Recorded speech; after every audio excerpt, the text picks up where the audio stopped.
All right, we are back. This is the Makers and Founders podcast. I'm with my co-host Mark Gallo, and we are working and interviewing with today the famous Dominica Carnevale. Hey guys. And yeah, dude, I'm really thrilled you did it. So Dom has been an EO a long time, and in transparency, we were in Forum together for many, many years. I've traveled the world with this gentleman, so I know a lot about his background, and it's all confidential. So this interview's over. So and I'm really looking forward to chat with you today. And one thing I'll say about Dom, other than just being a great guy and and just fun to hang around with, he's one of the craziest entrepreneurs I've probably ever met. Like, he'll make a company out of this mouse in like 2 minutes. So you shake keys at him, it's a new company. So I want to figure out where to start with you today. And I know that your newest company, which is going very, very well. Oh my God, I was spacing on the name. In Harmony. I was going to say In Motion. I knew that was wrong. In Harmony is crushing it. But I'd like to get just a little bit of your background prior to that. And we'll get to what you got into that. I know we have some spiritual stuff going on that I'd like to talk about. But how you started and what got you into EO, and what year did you join EO? I joined EO, I believe, in 13. Yep. And so that's been, 12, 13 years. Yeah, sounds about right. And I was right before you, I think. No, I was 11. No, right after you. Yeah. For the Forum before me. Yeah. Funny thing is let me think about how this went. I quit my job in 2002 and started Dynamics, my first company. Okay. And this is a funny story. I immediately became an entrepreneur. There was a guy named Jim Kalb, and he invited me to join YEO way back then. Got it. And I didn't have the balls to tell him that I didn't have the $1 million in revenue because I was only doing about 300. Yeah. So, I can't join that stupid group. You guys are lame. Yeah. He came to me with this whole philosophy of, we do these meetings and we have these conversations. You're never allowed to give advice. We can only share experience. I'm like, that sounds interesting. And anyways, but I went to a meeting way back then, and it was YEO. And Jim wanted to partner with me on my company. He had this big book. Anyway, so he invited me way back then. Sure. And then I just kind of never joined. After several years, I ended up being next door neighbors to Josh Volan, who had been in EO before, and him and I had been friends for a very long time. And then he was like, you really should join. I'm like, really? Is it cool? Yeah. Right. So that's kind of what got me there. It was after fighting it for 10 years, I decided to finally fold and join. And Dynamic was the precipice, I guess, the business that got you in. Yeah, Dynamic was my only company at the time? The revenue generator, let's call it. My revenue generator. What was Dynamic, and how'd you get into it? So Dynamic, this goes into a longer story of why I got there. My background in college was electrical engineering, and then I wasn't that good at all that stuff. But I got through the third 3.5 years. Which he does degrees. Yeah, exactly. So I got this little engineering mind tied with the business mind. I got my business degree. And then I got into this company out of college called Keyence, where I would go to factories and help them build their automated machinery. Okay. And as I evolved in that business to be basically a Western regional sales manager and then a business development manager, I was landing work. Like I would go sell all these sensors that go on these machines to Invitrogen, for instance. And the company that would actually sell the product to them was a distributor. So I went around and I was a really good salesman, in my opinion, at least. And well, if you're making money, you were good. It was actually a really good career. Yeah. But I looked at the table of people that are sitting there like, I made that guy $1 million last year. That distributorship made this much money off of me last year. So I just started my own distributorship, and that's what Dynamic started at. Okay. Yeah. So I left that career. I started the business 6 months before I told my company I was going to do it. Yeah. And then I went and pitched it to them, and they paid me for another 6 months to get it off the ground. That's great. I had a really, really cool experience with my boss. And then I got a distributor for their product line. Now, do you feel like you've always had this entrepreneurial gene in there? And did you get that from family? I mean, I always feel like these are passed down traits. Everybody in my extended all own businesses. Okay. Yeah, my dad, when I was growing up, owned an Italian restaurant. So I literally grew up inside of an Italian restaurant. That's where the Betamax was. Yeah. I know. It sounds like you ate really well growing up. Yeah. Well, what were you? 300-pound guy's idea. Yeah, he's in there wanting to come out. Yeah. What were you distributing at Dynamic though? So what I And how did that evolve? so what I was this is nerdy stuff. What Yeah. I was an expert of vision systems, machine safety, and photoelectric sensors. Whatever. Yeah. A vision system is a camera system that would inspect products being made and tell you if there's a flaw. And we put them to look at circuit boards, plastic injection molding machines. You name it, there's a sensor. The born on date for Budweiser was my claim to fame. I was the one who found out how to shoot that little laser on to burn off the label to cut it off. Oh, yeah. Nobody knows it now. The Budweiser era school. The drink side. Yeah. So those are the products, and from a margin point of view, it was like 75% margin. I mean, sure, there were only $100 pieces here. Some of the products, like those vision systems, were tens of thousands of dollars, but the margins were like 60%. Yeah. Mm-hmm. That's Quote wild. that. Or not even make money in that situation. Yeah, it was good. Yeah, so I evolved in. So I got into that business as a distributor, and Dynamic has morphed over the years to be a distributor of those products, but also a distributor of construction products. Yep. And so there's a lot more to the story there. You want me to go? A little bit, because I think it's pretty fascinating how you got into it, if you're willing to talk about it, Yeah. into the construction world. Well, there's a lot happened. Gosh, I'll kind of tell you my experience of what happened. I became an entrepreneur. Now I'm on my own. I was making enough income to replace the salary I had before. And then those keys you showed me, that shiny object popped up. Yeah. So my buddy from 8th grade shows up and says, I got this idea to make bikinis. And I'm like, well, that sounds like fun. Yeah. And Whole thing go wrong. yeah. So I got my little office with Dynamic in it. Next thing you know, we're doing a startup company making bikinis and board shorts and beachwear with logos of sports teams on them. We landed not the NFL. We landed a couple of NBA teams, and then we got 120 universities, and then NASCAR. And I was vice president of sales for this company doing bikinis and board shorts, having a good old time. We ended up moving that company and selling it to Ocean Pacific after a while. So at the same time I'm doing this, I'm doing Dynamic. But, going into factories and doing nerdy stuff versus going to a university and selling bikinis, you got to do the math. Not a little bit more fun for me, but now it's we're just been there. Yeah. And then we had this Dynamic. Dynamic was always set up as a lifestyle business. I never expected it to be a company I could sell someday. That company, which we called Team Sports Beachwear, was supposed to be an exit company, which we did exit. And this was in 2003. In 3 years, we scaled it to 3.5 million in sales. Mm-hmm. Yeah, and that's big. That's big for a sort of growing down here. Yeah. Margins were awful. Yeah. Well, you have to pay the NBA and everything else. It's just a ton to be able to get that. Royalties. Yeah. Yeah. That game is interesting. And here's something cool. Is the NBA, you go to the Lakers and say, hey, we think we can sell a bunch of this product.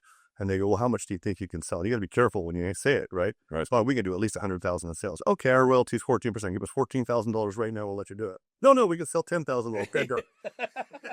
Yeah, it's got the number right there. Yeah. Number. Yeah. So you line up all those universities, and they all wanted an advanced royalty. So we had to go to outside investors to raise money. Right. I don't know where I was going with that. But still, that was the fun part of it. Well, you learned from it, obviously, right? And but the exit clearly wasn't. What happened on the exit? Was it good, bad, indifferent? Well, one of your questions that you sent ahead of time was, what's the biggest mistake you made?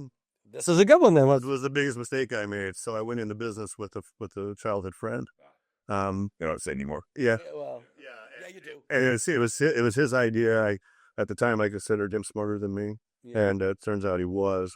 When we exited the company and sold to OP, they had a clause in their contract that if they didn't sell enough at a particular trade show, that they could cancel the contract. But they'd already absorbed $1 million of advance royalties we'd already paid out. Oh, so they already had that.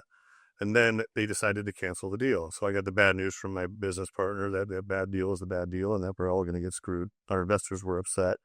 I looked at my contract on where if I had any recourse on it, and my ownership agreement, I didn't even realize, I never read the damn thing, was because I trusted my partner. Sure. Was an options agreement. I didn't even own anything. Yeah. So long story short, biggest mistake I've ever made was not reading the fine print and trusting, I can't trust anybody. You got to be really careful when it comes down to writing down paperwork. I'll tell you. Well, look, again, I mean, I pretty much guarantee out of the 200 something members, everyone's made a very similar mistake with a contract in those situations. I mean, I know I have for sure. And also just realizing the value of a really solid attorney. Like I always thought, and actually an attorney brought it up to me in a way that I understood it. I always thought they were the same, right? Like it's factual. It's the law, right? And then one attorney said, Les, are there better designers than you? I'm like, yeah. I'm like, are there worse designers? I'm like, yeah. I'm like, same with attorneys. And I'm like, oh, okay, I get it. And so it's kind of like making sure that you have the people that are in your corner and really thinking through that. So that had to be a good lesson learned. I'll tell you how naive I was. I wanted to decipher it, so I called up the attorney that he hired to do it. Well, you better. So when I called him up, say, hey man, he goes, I don't know why you would have signed that. But like, you wrote it and gave it to me. Hired by him. Right. Yeah, it ended up being a big goose egg, but to go on with the story a little bit, that really got my entrepreneurial machine going. That's never going to happen again. Yeah. And I'm aware of that story. And, and I also just know you from being in Forum prior to getting in Harmony. Your business that was, it deals with, maybe low margins, but very high dollar values, right? Was dynamic, but in the construction rental business. So you have assets of equipment, etc. A little bit differently. What occurred is what occurred was I exited the clothing line. I still maintained Dynamic as an income source, and I still have the same clients. As a matter of fact, one's in this neighborhood right here. Yeah. But then I didn't want to go back to doing that work. I've been doing it long enough. So I decided to try my hand at commercial real estate. And so I spent 3 years trying to do commercial real estate with Josh Bolin. Josh, I'm gonna say, Josh, I'm in for that. Yeah, so we worked together, but I came in flat broke. You'll get paid for a year doing that work. Yeah, that's it. I'm still trying to figure out how I survive that. It took me about a year to get my first check. Of course, I got absorbed into debt immediately, and so I struggled through those things. And year 3 of being in the commercial real estate business was 2007. Of course, every listing I had, nothing sold, nothing happened. Yeah. So I sat in I was at CBRE at the time. I said, don't tell CBRE this. Yeah. They don't care now. They can me. But but I was sitting there rebuilding Dynamic. Right. And I was going after my automation controls clients. And then I decided to look into what government contracting looks like, because we're in San Diego and there's this stuff. So this is where it splits. So I started the process to put Dynamic on the internet as a government contractor, and I bid on a contract. It was just delivering some light towers to a military training base. A light tower is a piece of heavy equipment you would rent from United Rentals. So I called United Rentals and got their price, and then they said $5,000, and I bid that $5,000 as $6,000 to the government, and they accepted it. Mm-hmm. So we sent the stuff out from United Rentals, and hey, we made $1,000, whoopity-doo. About a week later, 2 weeks later, the same contracting officer calls up and says, hey, we need a HVAC system for a temporary building. Do you guys have those? Like, let me see. You got these things? Yeah. Yeah, we got those. It's about $20,000. Like, let's get about $40,000. Okay, send it out. I'm like, we got a new business. So that was the beginning of the rental equipment business. Right. So now, after time has passed, we've learned that business. We teamed with United Rentals. They taught us the business. And now we own our own small fleet that supports military training missions. Right. Yeah, so that's part of what Dynamic does now. We actually spun it off to a separate company for a while because it is quite different than the distribution company. But we reabsorbed it because of insurance issues. You have to share the insurance. It's a dynamic company. It's very dynamic. So, but in other words, now you're saying because you went from like using other people's equipment to owning your own assets and renting those equipment. Do you still do anything? Do you still do that? Okay. And then is it, do you have anything that is outsourced? In other words, you don't own the assets, but you rent it. Okay. Both. So how that really works for us is we have a huge presence at a few military bases. MCAS Yuma right now, we're doing something right there. They're building a whole encampment. And then we started building up this fleet of light towers, generators, backhoes, dump trucks, all these things. And if we don't have the equipment and the duration of the contract is long enough, we'll buy the equipment. Sure. Otherwise, we'll re-rent from somebody else and mark it up to a margin that makes it to where we can make a few bucks. Right. But the real benefits in owning the equipment, because then you get the depreciable assets. Yeah. So if you make money, you get to depreciate it, you get your taxes. So there's a whole game that goes on. Accelerated as well. Yeah.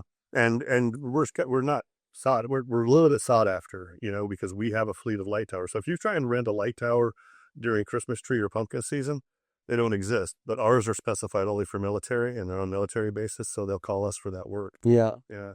And all the other stuff we have a lot of generators out. Well, what about government though? I mean, isn't it hard to get government contracts? I mean, or how do you get those?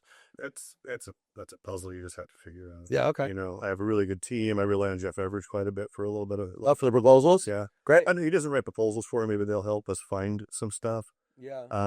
But you know, you got to bid, and Yeah. but we have on the equipment side, we know the pricing, and we have a teaming. Especially we own it. Yeah, exactly. We have a teaming partner that helps us understand pricing. We can understand what it is, and obviously we have to be the lowest price. Anybody who doesn't know what they're doing can bid $1 lower than me and win the contract.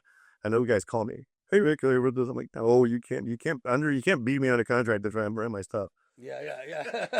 It doesn't work that way. So it is a puzzle. But on the automation control side, though, after we got into government work, I identified that the same companies that make the automation control stuff I was a distributor for are also the companies that make construction electrical, right? Which is called switchgear. The breaker box outside your house is a little piece of switchgear. Right. If you go to a hospital, it's a whole floor of equipment. And I morphed the other side of Dynamic. We started going after electrical contractors, and we started landing government business. If they build a hospital or a barracks or whatever, and they need this stuff, we are one of the sources for that. So that's the other side of Dynamic. So it's a very different type of company. It's not something anybody else really does, but we're a switchgear dealer for two companies called Eaton and ABB. Okay. So if you go outside your house, you might be one of those two companies. So let me get into so that's a little bit of background of Dom, obviously. Let me get into probably what he wants to talk about, which is in harmony. And I remember him doing this in the beginning and me going, "Good luck." I mean, all right, okay, you have fun with that one. And now he's qualifying for EO plus more. And so clearly he's makes me the fool. But talk about what got you into that, business, what it is, and explain that. And then we're going to get into some of those lessons and the roller coaster of that. Got it. Yeah, that was a real interesting thing. It was always a pet project. Period of my life. A lot of people, a couple of people at EO have gone to University of Santa Monica, where they offer a degree in spiritual psychology. And that degree kind of turns into a life coach, right? Yeah. That's what that degree is. And I had a woman in my life in that past that had really severe PTSD. So that's the beginnings of what happened. When I came out of that, I got this little entrepreneurial spirit in me, and I wanted to take that degree and take my entrepreneurial spirit and start a business around it. And we ended up building what's called a vibroacoustic sound lounge. It wasn't something that didn't exist before. Other people were doing it. We just made our own version and made it a little bit better. What is a vibroacoustic sound lounge, Dom? No idea. So, was like a lounge. It's like really physics. Basically, it's a chase lounge that you would lie upon, and inside of the chase lounge, we have what's called tactile transducers installed. A tactile transducer is basically a subwoofer that doesn't create the sound. But if you're ever at a concert and you feel that speaker right in front of you and you use it going through your body, that's what it feels like. They use them on aircraft simulators so the pilots can feel the little vibration. High-end gaming machines, that's what we put into our beds. And then we install speakers at the head and all those things. And then there's a long list of frequencies out there that are known to help calm the mind, calm the body, calm the spirit, all these little things. So we have a musician that makes his own music at those frequencies in order to give you the experience. So it is technically a meditation device it has some healing capabilities for mental issues. I have so many. We hired a science department now who has physical evidence of it helping PTSD victims. But I have so many testimonials that people say, "Man, that's the first time I haven't thought about divorce since I've stopped because of this bed I've tried out." So that was the passion behind it. Mm-hmm. I was making this cool thing. Since the first Chase Lounge, we made like 4 other versions, and we have a chair that you could sit on that's made for meditation. And using our music meditations, there's an app for that. Different market for the chair. Are you talking about the smaller chair? Smaller chair. It's all the same market. It's just what people can afford, really. Is what sure. Into. Well, but I'm going to argue with you that because I know that I actually didn't realize you were marketing as much to the military, even knowing you this long. I thought it was always kind of the yoga, more hippy dippy. No. The last couple of years, we've been really going hard after the veterans. Okay. Yeah, and that's huge on our way. That's awesome. I just literally last week with the assistance of ChatGPT, of course, wrote a 75-page book manual on how we're going to scale this company to 10 million in the next 12 months. Mm-hmm. Or in 12 months. I'm not saying it's going to be 12 months from now, But basically, by putting real huge focus into some quite B2C, some B2B clients, which includes the VA and all those other things, it's not going to be easy. No. But they're the ones who can really benefit from it. Right. But Well, the basics was going after this mental condition. After we got into the business, we realized that we had to be really careful talking about FDA. Yeah. We really talk more about the meditation side, but we're now, we're paying scientists to do real studies on like our white product. papers. Oh yeah, and we have. Yeah, wonderful. So, okay, so talking about that scale, I know that you've kind of changed your product line. I've watched it evolve, and it's actually really cool. Like some of the newer lounges you've got are freaking beautiful, frankly. But what are your talk about prices, selling? Like, what are you dealing with, and how are you selling, and how are you scaling the business? And that's a lot going on. I know there's a lot of questions. I know. I just basically asked you about the entire company in what's that? Business plan. I mean, the first thing that comes to mind to bring forward is Craig Goldberg. Yeah. Good guy, by the way. Yeah, great guy. I was working with another business partner back at the beginning, and I didn't work out. And the product had legs. We were maybe selling 1-2 a month. Yeah. And Craig's an old friend of mine, and he was more a businessman. He was an accounting guy, and I asked some friends, I needed a business partner for this. I need somebody who's going to run around and sell this thing because it's not easy to sell. I was ready for this company to die because I thought that's like you guys thought. Really? Okay. Yeah. And then Craig came up, and Craig had left the business world and decided to really focus on a more mindfulness life. He was living in a motorhome with his wife, kind of like a hippie, wanted to drive around the United States. Very spiritual guy. He took the Sound Lounge and whatever else we had at the time, drove around the United States for 2 years. Everywhere he stopped, he would show that product, and that's what scaled the company to where it was a survivable, where we could pay ourselves. I think it was like $40,000 salaries.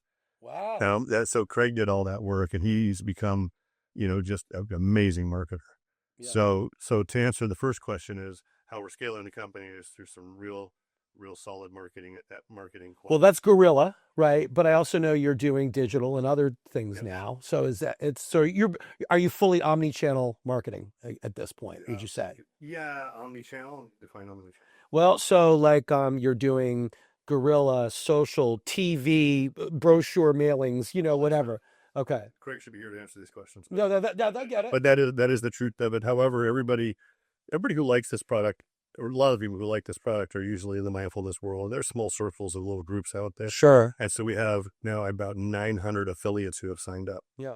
So about 20, maybe 30% of our sales go through affiliates. Yeah. And they get a commission on a product, which kind of always burns a little bit because we're paying for marketing, but then they'll buy it from an affiliate. We got to pay for the marketing they did. Right. So there's a fuzzy way to figure these things out from a financial point of view, but we have the product priced at a level to absorb all those marketing expenses. Yeah. It costs about 30% of our revenue in marketing. Client acquisition. Yeah. That's really Yeah. Which makes sense. By the way, he's got a killer app too. I mean, the music, you think of like a musician just doing this stuff like elevator music, like, oh, whatever, it's like, yeah, but the music is actually like phenomenal. Like, and I've sat on the lounge, I had a lounge, and just completely can relax and kind of fade away. And it's pretty, yeah, which that's how he's like, that's actually why he's like, I need to scale this thing. Like, yeah, I need to scale this thing.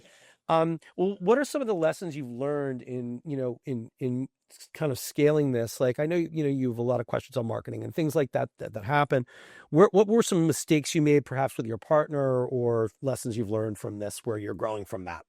In this business, it's been, and yeah, let's focus on it. In Harmony, it's really been a fairly straight line of really good things happening. That's great. It's hard to bring up a mistake. Everything we screwed up, we've learned from. Right. Running out of inventory is always a problem, but then we morphed and figured out how to do pre-sales and get our customers to trust us in order for us to ship, and we don't do that anymore. I had a bad business partner in this before. That's always a lesson I've learned. I've learned that a couple of times now. But I can't really think of any huge mistakes on that Harmony side. Okay. Yeah, nothing there for you, man. We're perfect. What I do want to share, just to segue this into something that's important for this audience, sure, is that I spend a lot of time in EO doing a lot of national things like EMP, and in Harmony's real bones were all based on my contacts at EO. My factory in Tijuana I found through an EO guy. You know, the marketing end came from the EO advice. Everything that touched this company was really EO friends. So just a homage to how strong this group. Well, yeah. I mean, when you start thinking about this, right? I mean, it's about pulling everything together, pulling together your abilities, pulling together the people's abilities that are around you that strengthen the whole core of it. When you think about it, what do you think is your superpower to be able to pull this together? Delegation. Yeah. I will agree that is his superpower, just knowing him. He is really able to do that well. And that is such a honed skill, by the way.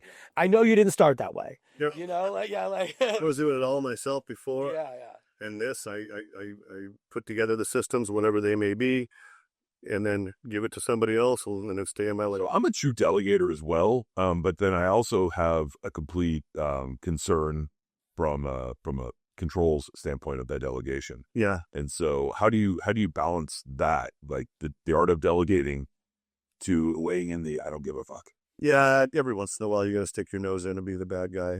Yeah. You know, that's the hard part. Luckily with Craig, we have such a wonderful partnership that the communication's so open that we never have to say to each other, "Yeah, we can't do what you want to do because I think you're wrong." Have you always been that way? Because I mean, we just Yeah, pretty much. Partnership dynamics are a really interesting thing. I think that hits home for a lot of EOers or anybody listening as a business and a partner, whether they're a silent partner or not.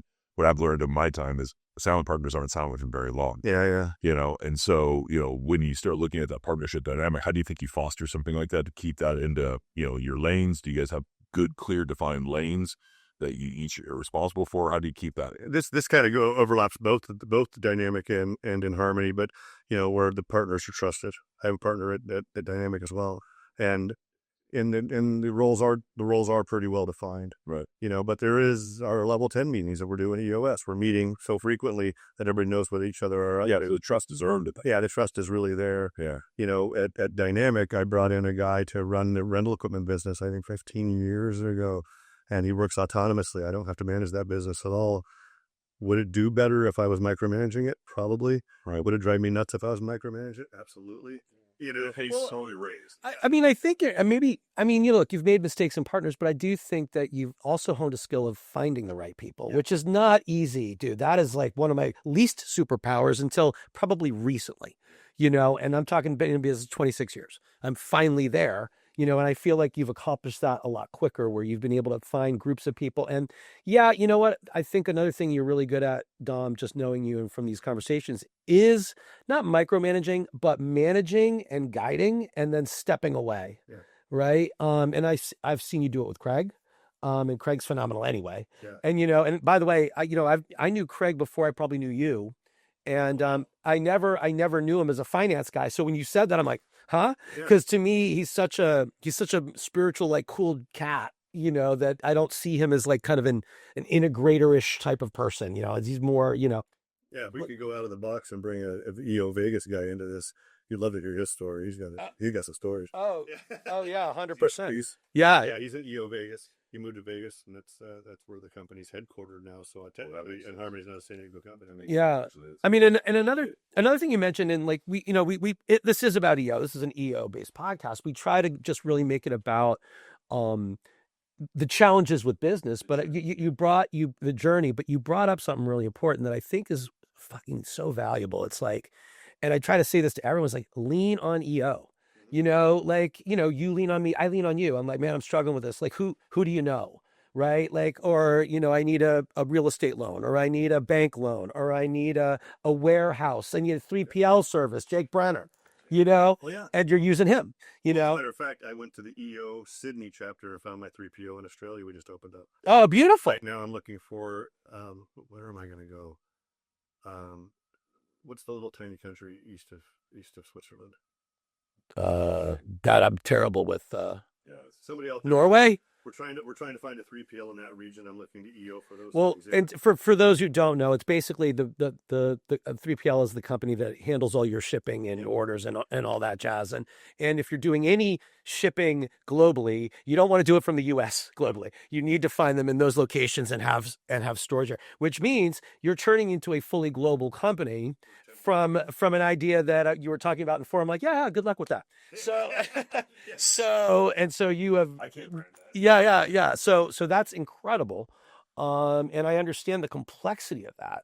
And there's, dealing with 3PLs and those people and having the trust there and managing that globally is a challenge. Yeah. So what do you think are the biggest challenges you're going to face growing this? I know, yeah, 10 million, 12 months. By the way, you can't say 10 million, 12 months if the 12 months is 1 month next year and the next year and the next year after. So Yeah. what is, I mean, and that's, by the way, I don't think it's an unreasonable goal based on your progress. Yeah. What? No, that's what we're doing. Yeah. Yeah. We're on that growth ratio to be there 3 years if we continue our current growth. But the question I'll answer for you is what the hard part is. Yeah. So what we're trying to design now, first part's going to be controlling our customer acquisition cost, right? Really maintaining a structure on that. It's really easy for the marketers to want to spend a bunch of money, and all of a sudden my EBIT goes below 30%. I am strictly keeping this company at 30% EBIT. And if it doesn't work that way, we're going to have to do something different, right? Mm-hmm. But what we're trying to design now, and the answer's time, by the way. What we're trying to design right now is a lifetime customer value, right? So with our product, which people are using for personal use, they can also make it a clinical device to help others with. And a lot of people want to make a business out of it. And there are certified vibroacoustic therapists that use this product for therapy. It's actually a thing. So we're designing our own education platform right now. We're trying to design our own certification process so people can be advanced certified and become trainers, right? And those trainers, of course, will find people who want to purchase the product and help other people. It's all about helping people and, of course, scaling. And the more people we can help and the more people we can train, the faster we can grow as well. So that's the hard part. So we're designing all these things that we own, right? Rather than sending some school in Ecuador or something like that. Is what we're trying to accomplish in order to get that scaling up, and finding the time for that's hard. That also changes the trajectory of what your closing price is, right? When you go to exit, if you've got a repeatable. Well, that's, and that's the thing. It's like, when the typical, so you have an AOV, which is your average order value, right? And then you had LCV, right? At your lifetime. And so the challenge is, when he was first going, he had this pretty expensive chaise, right? And once you buy it, you don't really need another one, and so the lifetime, it's a high average order, but it's a one-time sell. And I'm loving watching you kind of determine ways to turn that into I don't want to say a SaaS, it's not the right word, but it's a lifestyle. But it's a lifestyle that requires an MRR for the company. And I think that's a great direction that I personally would not have thought of in that industry, right? And are you doing that through the app or other ways, or in other words, are there costs for the app? There's ideas to turn the app into part of that. There's going to be the institutional. So say we end up doing business with large hospital systems or the VA. There's going to be a different training protocol. Those people will be a different animal of how we train them. But for the regular life coachee, person that wants to get certified so they can help people, that's going to be another type of training that can be through the app. Yeah. But then there's the people who just want to help themselves, and that's going to be the app letting them know what to do, just like Peloton does. Yeah. You give them your scores. So there's all kinds of different things. Like your Peloton better than the Peloton I had. And it's I'm much more into just sitting in a chair and letting it do it for you. Yeah. Absolutely. Our app, by the way, is developed by Raj's company, BitCot. Oh, cool. Yeah. There's another and classic dude. He's a classic guy, but when you invest in changing an app, this app's now been around for 8 years. It's cost us a lot of money. The app is a little bit archaic. We keep on plumbing it up, more stuff. So I have a feeling that we're going to have a couple of apps. Yeah. One for this level practitioner, one for that level of practitioner. So we're going to use it to answer your question. But also there's going to be online trainings and all the things that give people their certifications. Yeah. Being in this business, I understand that. And I understand that, what becomes of technology in the web or apps, it just becomes patchwork because you add new features, functions. And at some point you have to evaluate the usability of that and maybe start over. That's okay. It maybe a little, it's expensive, but then does it end up being worth it? And that's where you have to calculate the costs. Right, and the ROI. The hard part is when you see another app that comes out that's in the meditation mindfulness space that's a little better than yours, the first call you make is to BitCut. Yeah, right. Raj, why is this better than mine? Like you were top of your game. Yeah, they say you get this quote. It's like, oh wow, what did I ask for that for? Oh God, I can't do that. Yeah. Well, what are some sacrifices you've had to make doing this? Being an entrepreneur at all? Yeah. My 30s. Yeah. That's your first statement. Yeah. That came up in conversation recently, and I go, what did I really give up? And it was my 30s. Yeah. did get married when I was 40 something and divorced about a minute later. But man, I didn't go through that period of it, that you're supposed to be, getting married and having a kid on either other. So Yeah. I said that I was a 10 to 15 hour a day grinder, never sleeping, always broke, trying to figure it out. That was my sacrifice. Yeah. Well, what have you learned? Like, so moving on, I mean, where do you want to go? Take it out of the business. I know you've got a great son named Bo. Yeah, Bo's my best. 8 or 9? He's 9, he'll be 10. 9. Yeah. Geez. Where's the time going? And so, yeah, so you started a little late. But it's awesome. I mean, and you're enjoying your personal life. What are the plans for Dom? Man, right now everything is going I would say everything's going good right now. We're in one of those periods of time where both companies were struggling for cash flow because of the beginning of the year, and I worked for the government, and shutdowns have been a struggle. Yeah. Today, I'm not happy, but I know I'll break through that just by selling our way through it. But I really, and if you're asking for my plans, we really intend to scale in Harmony to be an exit company. I want to help more people. I want this thing to be something that can get in everybody's hands. I know our limits are someplace in there, but if a larger brand can absorb us at one point and rise for us, I wouldn't mind having an exit paycheck too. But that's just a bonus for all the hard work we put in. Yeah. With Dynamic, that's a company that's going to probably maintain being a lifestyle company for a long, long time. And if Bo wants it someday, that'll happen. Or if somebody wants to buy me out or take it over, that's what'll happen there. I've always hoped to retire by 55. I don't think I'll ever retire, but it'd be nice. It'd be nice to be financially independent. I have been bootstrapping everything. We've never taken outside money. We've gone in debt, but we haven't had investors. So I want to keep it that way. Yeah. I mean, I know you're painting a pretty rosy picture, I mean, and I know you've had ups and downs because I've lived them with you. Yeah, you have. And so I don't want anyone to, lest they think it's simple and anyone can do this. I mean, it's his resilience that's kept him here. I think that's one of the things that the next generation just hasn't learned is that resilience piece. Yeah. Our children will see where we're at today and think that's where they can get to. And they don't think about all the hard work that gets from where you were. Right. I joke about it all the time, with all my friends that, they're muddling through it at this point, Yeah. And they're like, well, it must be nice. Like, where was this conversation back in my late 20s, early 30s when you were out partying and I was missing out on all those events? Yeah.